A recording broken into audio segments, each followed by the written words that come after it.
Mass immunisation campaigns can be a real logistical challenge, yet it is absolutely vital they be carried out, including in unstable regions where there are areas that are too dangerous to work in, where there's a shortage of health workers, and where roads are often impassable. Without vaccination campaigns, there could well be a major measles epidemic affecting thousands of very young children. At the end of March, MSF teams in Bria, in East Central African Republic, started vaccinating children aged between 6 months and 15 years. Our campaign here in Bria is targeting 15,000 children. At the same time as we immunize against measles, we screen for malnutrition. Children who are found to be sick are referred to the hospital. The conflict that has spread through this ravaged country has left the health system in ruins. And the east of the country, a stronghold of former Seleka rebels, is just as badly affected. The all too few humanitarian and medical aid agencies here are unable to cope with the many health issues, such as measles epidemics. We're seeing this epidemic because political instability caused the population to be displaced. So people don't have access to health care and can't take their children to get vaccinated.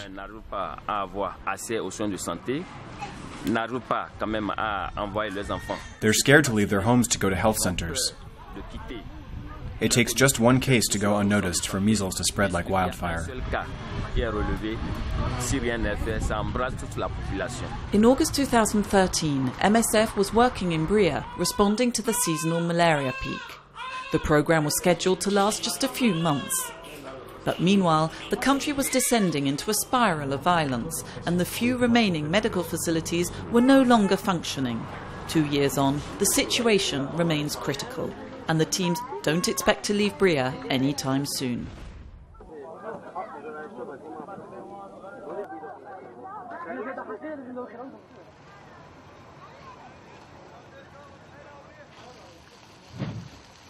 This is an unprecedented worldwide phenomenon. Rarely have there been as many serious and protracted conflicts and crises forcing countless people to flee, whether it be from Central African Republic, South Sudan, Democratic Republic of Congo, Syria, Libya or Iraq.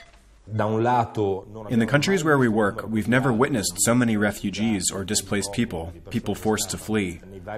And we're seeing that the amount of work to be done is enormous. The vast majority are either displaced within their own countries or are seeking refuge in a neighbouring country. Although far from a destination of choice, European countries often view these migrants as a threat. Right now, Europe is much more committed to deterring and containing migration than assisting these people who've been forced into exile. The measures that are taken don't change people's decision to escape from a country where they are in danger. All they do is drive them to take even greater risks, with the result that the Mediterranean Sea has become the most deadly migratory route in the world.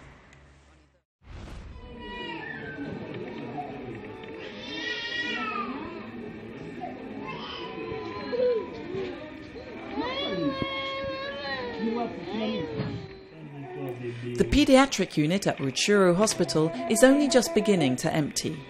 The height of the malaria peak saw around 50 children being admitted every day, and due to the lack of space, there were sometimes 3 to 4 patients to one bed.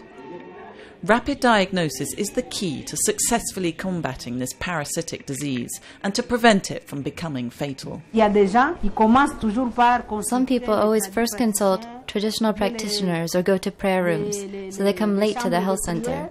As soon as they arrive, we refer them to the hospital, but some are already dead. Oliver is 9 years old. The doctors diagnosed an anemic form of malaria, which is the one MSF teams see most of. Parasites have attacked his red blood cells, preventing his blood from transporting oxygen to his organs. He was stabilised after receiving intravenous treatment and a transfusion.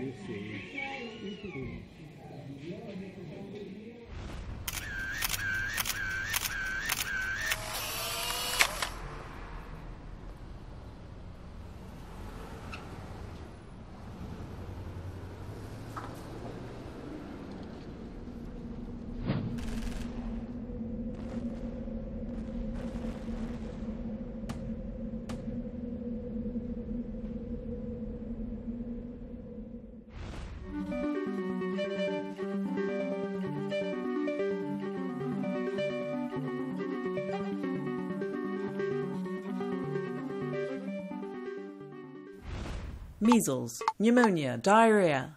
There are vaccines to combat child killer diseases, and they're the most effective way of preventing millions of deaths annually. Yet 1 in every 5 children does not have access to all the vaccinations they need. Among the many barriers is the cost of vaccines, which is increasing relentlessly. The main culprit behind this inflation is pneumococcal vaccine. PCV protects children against one of the most severe forms of pneumonia, and pneumonia is the most common cause of child mortality worldwide. But the pricing policies of the laboratories producing the vaccine are veiled in a cloak of secrecy.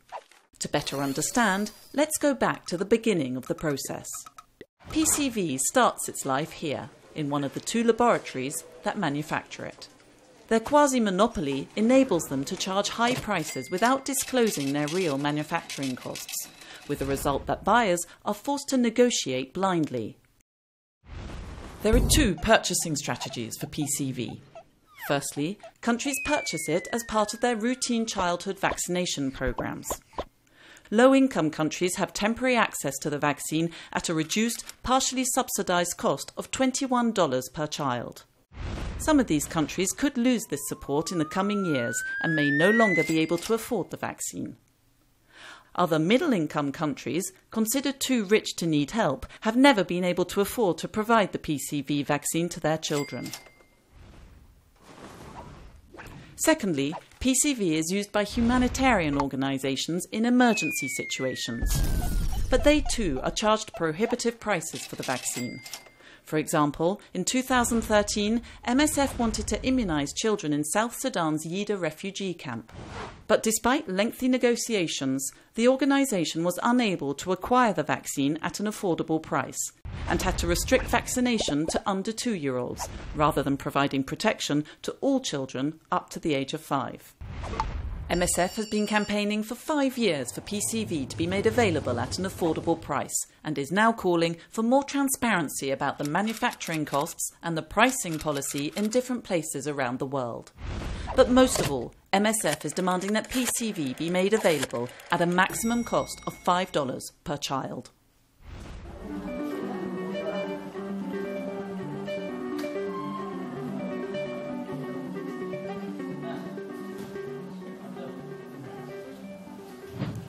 En fait, je suis arrivé au Yémen au mois de septembre, début septembre, dans un pays qui était instable, avec des besoins médicaux, mais dans une ville qui, elle, était sécurisée, donc dans laquelle on pouvait se promener. Donc il y a eu une progression des outils tout le long, mais il y avait un laisser-faire aussi derrière. Il n'y avait rien vraiment tendu, en tous les cas pour Ramer. Et du jour au lendemain, tout a basculé, et du jour au lendemain, ça devient un pays non sécurisé. Donc on te demande de sortir parce qu'il n'y a pas d'autres possibilités. Donc tu es évacué en urgence, vraiment. Même si tu sais que c'est possible, évidemment, tu n'as pas envie que ça arrive. Et tu as l'impression pas de vivre un cauchemar, mais d'être dans un truc complètement surréaliste. Et là, tu quittes et tu pars sans avoir le temps de dire au revoir, si ce n'est au téléphone, ou juste d'appeler une personne. Et tu laisses derrière toi des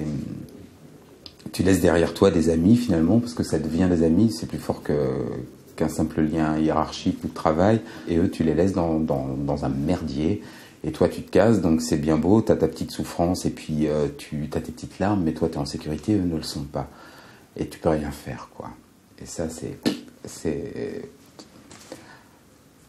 pas normal, quoi. C'est pas normal. Ça l'est parce que c'est pas une fois que tu auras les pieds devant que tu vas les aider, mais ça fait chier, quoi.